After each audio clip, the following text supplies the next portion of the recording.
So what I want to do now is explain briefly the 10 steps of framing the teeth in the face. Okay? So the whole day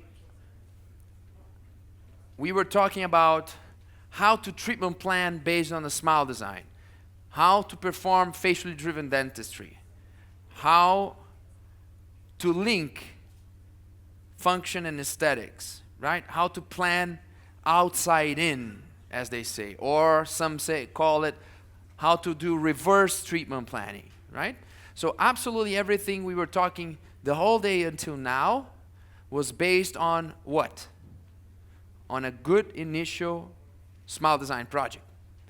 So now what I want to share with you is what are the principles that we use to design the smile, so you can understand what we do in the planning center.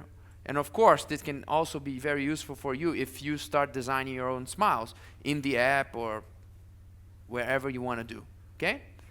So this is the goal now. I'm going to go through the topics, and then we will do a freehand drawing exercise, because we realize that this is usually the best way to memorize. You're going to see, and when you do with your own hands, it's much easier for you to remember, okay?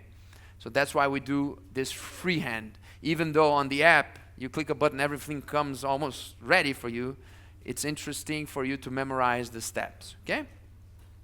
So this is what we call the 2D smile frame. These lines that we do in these 4 pictures, right? And it doesn't matter if we enter the 3D world. As I mentioned, 3D world needs to be freezed in a position, and when you freeze a 3D image on the screen, it becomes a 2D. So you never draw in 3D, you always draw in 2D, right? Actually, 3D is actually not 3D. It's an illusion of 3D, right? Because the screen is 2D. We will only be really, really working in 3D when we start entering the world of holograms. This will happen in dentistry as well, faster than we can imagine.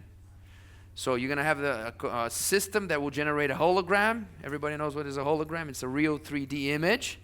And this is going to be the patient in front of you. And you're going to be able to put transparency, CBCT, slice the bone, turn upside down, look inside out, put the 3D design, exactly what we do on the computer screen, but you're going to do in 3D. That's the only moment that we will really be working in 3D, right?